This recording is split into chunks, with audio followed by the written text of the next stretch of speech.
Neck pain का reason क्या है? तो नेक पेन का रीज़न, दो बड़े रीज़न हैं जिसके कारण नेक पेन होता है या फिर हो सकता है। इसके अलावा भी और रीज़न हो सकते हैं, लेकिन दो बड़े रीज़न हैं। एक होता है कि रॉन्ग तरीके से बैठना, और दूसरा होता है रॉन्ग तरीके से लेटना या सोना। तो रॉन्ग तरीके से बैठने से नेक में पेन कैसे आता है वो मैं आपको बताता हूँ। जब हम बैठ के लैपटॉप पे काम करते हैं, तो जब हम बैठ के लैपटॉप पे काम करते हैं तो हमारी गर्दन लगातार नीचे की ओर इस तरह से होती है। जब गर्दन लगातार नीचे की ओर होगी तो ये नेचुरल पोस्चर नहीं है। नेचुरल हमारा पोस्चर ये है कि गर्दन सामने हो, लेकिन जब हम लगातार नीचे की ओर देखते हैं तो ये नेचुरल पोस्चर नहीं है। लैपटॉप हो या फिर एलईडी का स्क्रीन जो होता है वो नीचे इस डायरेक्शन में होता है, और हम लगातार इस पोस्चर में रहते हैं।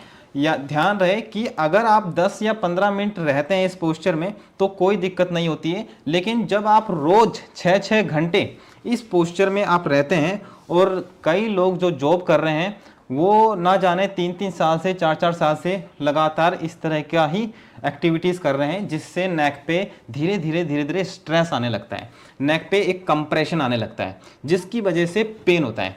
फिर हम क्या करते हैं, हम मेडिसिन लेते हैं या फिजियोथेरेपी कराते हैं या फिर और कोई चिकित्सा कराते हैं, लेकिन उसके बाद भी आपका पेन ठीक नहीं होता है। वो इसलिए नहीं होता है क्योंकि आपने पेन तो ठीक करने के लिए मेडिसिन तो ले ली, थेरेपी तो करा ली, लेकिन जो पेन का कोज है, जो रीज़न है जिसके कारण आपको नेक में पेन आया था, वो आपने ठीक नहीं किया।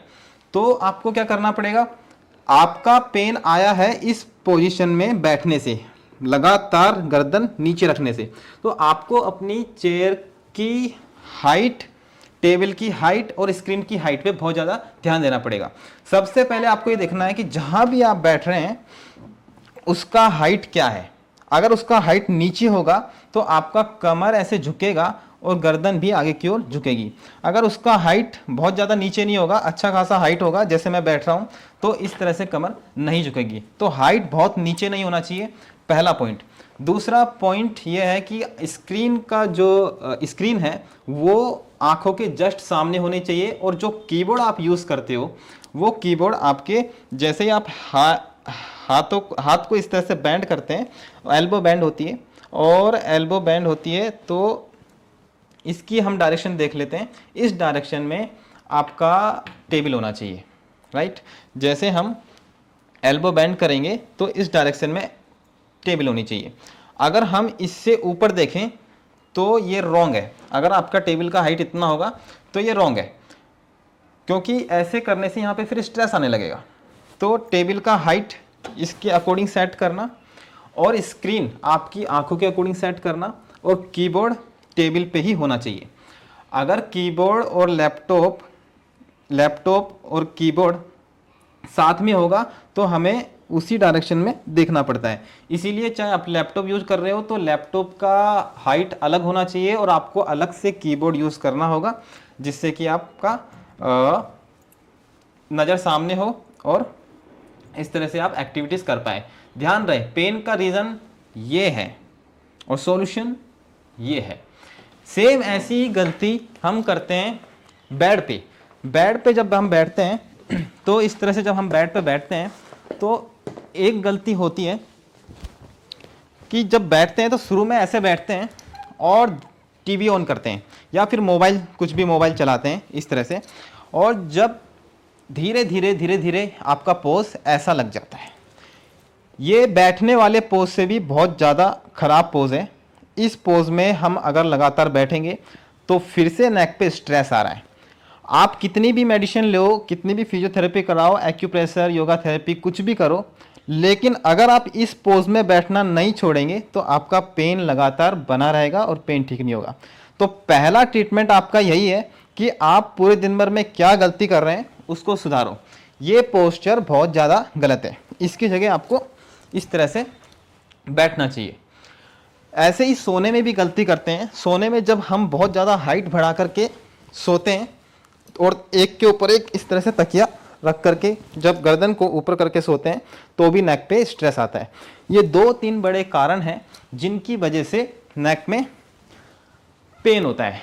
अब सॉल्यूशन, प्रॉब्लम क्रिएट हुआ घर में ही, ऑफिस में ही, तो सॉल्यूशन भी घर में और ऑफिस में ही छुपा हुआ है।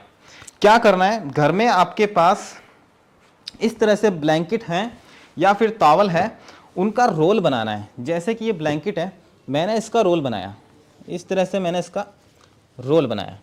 रोल बना करके गर्दन को इसके ऊपर रखना है। कैसे रखना है, बिल्कुल बेड के कॉर्नर पे हम इस तरह से रोल रख लेंगे और लेट जाएंगे।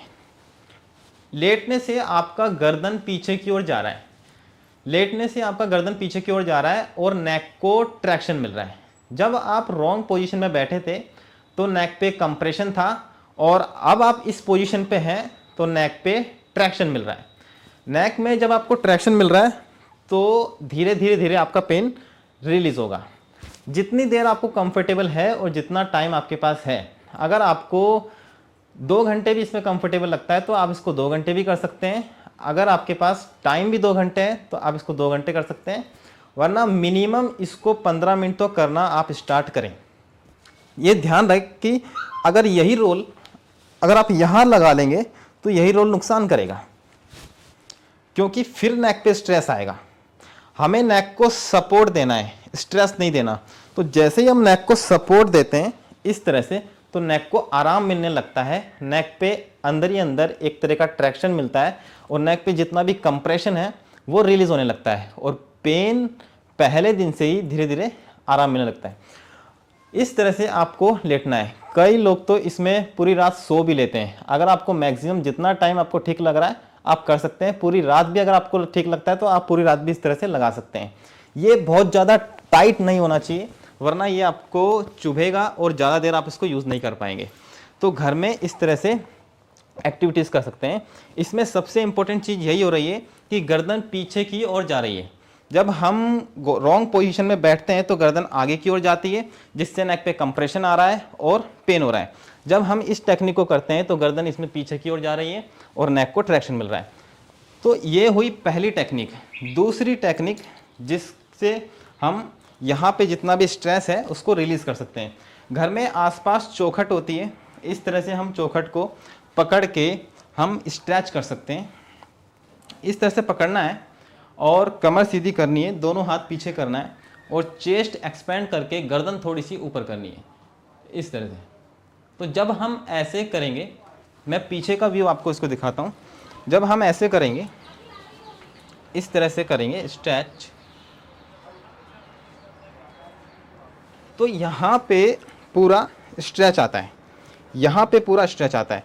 ये जो हमारी दोनों शोल्डर प्लेट है, इन दोनों शोल्डर प्लेट को मिलाने की कोशिश करनी है। इस तरह से पकड़ के जब हम दोनों शोल्डर प्लेट को मिलाने की कोशिश करते हैं इस तरह से, तो आपको यहाँ पे स्ट्रेच आएगा। यहाँ स्ट्रेच आएगा तो यहाँ पे जितना भी स्ट्रेस है वो रिलीज़ हो जाएगा। आप इसको आधा मिनट रोज कर सकते हैं और दिन में 3 बार रोज कर सकते हैं। किसी विशेष स्थिति में इसको 4 या 5 बार भी किया जा सकता है। तो आधा मिनट से शुरू करें या फिर 15-15 सेकंड से शुरू करें। 15-15 सेकंड इसको 2 बार 3 बार भी किया जा सकता है। अगर आप लगातार आधा मिनट कर लेते हैं तो सिर्फ इसको एक ही बार करें। तो ये बहुत अच्छी टेक्निक है जिससे हम नेक पे स्ट्रेस को रिलीज़ कर सकते हैं। इसमें गलती क्या होती है, गर्दन आगे की ओर रहती है। अगर हम इस तरह से करेंगे तो बात वही रही, आपको नेक पे अभी कोई स्ट्रेच नहीं आ रहा और बस आप इस तरह से खड़े हैं, तो इससे कोई फ़ायदा नहीं होगा। जैसे ही आप चेस्ट एक्सपेंड करेंगे और गर्दन थोड़ी सी ऊपर करेंगे तो ही आपको यहाँ पे स्ट्रेच आएगा, और स्ट्रेच आएगा तो आपको फ़ायदा होगा। स्ट्रेच ही मेडिसिन है। स्ट्रेस को रिलीज़ करने के लिए स्ट्रेच ही मेडिसिन है। स्ट्रेस से पेन होता है और स्ट्रेच से पेन रिलीज़ होता है। तो 2 बड़े कोज मैंने बताए, एक तो टेबल चेयर जहाँ आप बैठते हैं वहाँ आपका रॉन्ग पोजीशन लगता है जिसकी वजह से आपको पेन होता है। दूसरा बेड पे जब आप बैठते हैं लेटते हैं तो उसकी वजह से आपको पेन होता है। 2 बड़े रीजन से नेक में पेन आता है और 2 सॉल्यूशन चौखट और रोल जिससे हम पेन को रिलीज़ कर सकते हैं। अगर आपके आसपास चौखट नहीं है तो आप क्या कर सकते हैं, कोई दूसरा जुगाड़ देखें। जैसे मेरे आसपास ये चेयर है तो मैं चेयर को पकड़ के भी इस तरह से स्ट्रेच ले सकता हूँ। इस तरह से मैं चेयर को पकड़ के भी स्ट्रेच ले सकता हूँ। ऐसे ही आपको आसपास देखना है कि आपके आसपास क्या है कंफर्टेबल, जिसको पकड़ के आप स्ट्रेच ले सकते हो। ऑफिस में, गाड़ी में, कार में, बाहर कहीं भी कुछ भी ऐसी चीज़ें आपको मिल सकती है जिसको पकड़ के आप स्ट्रेच ले सकते हो, और आधा घंटा इस तरह से स्ट्रेच लेने से आपका यहाँ पे जितना भी स्ट्रेस है वो रिलीज़ होगा और पेन आपको पहले दिन से ही रिलैक्स मिलेगा। किसी का पेन सीवियर होता है तो 10 या 15 दिन में रिलीफ मिलेगा, किसी को और ज़्यादा सीवियर होता है तो 1 महीने 2 महीने में मिलेगा, और किसी को नॉर्मल पेन है तो पहले दिन से ही आराम आना स्टार्ट हो जाएगा। तो आपको ये नहीं देखना कि मेरा पेन ठीक नहीं हो रहा, ठीक नहीं हो रहा, आपको बस कंटिन्यू करना है। कंटिन्यू करेंगे तो आपको रिलैक्स मिलना स्टार्ट हो जाएगा। आप कई लोगों का पोस्चर इस तरह से हो जाता है, वो भी इसी टेक्निक से बिल्कुल करेक्ट हो सकता है।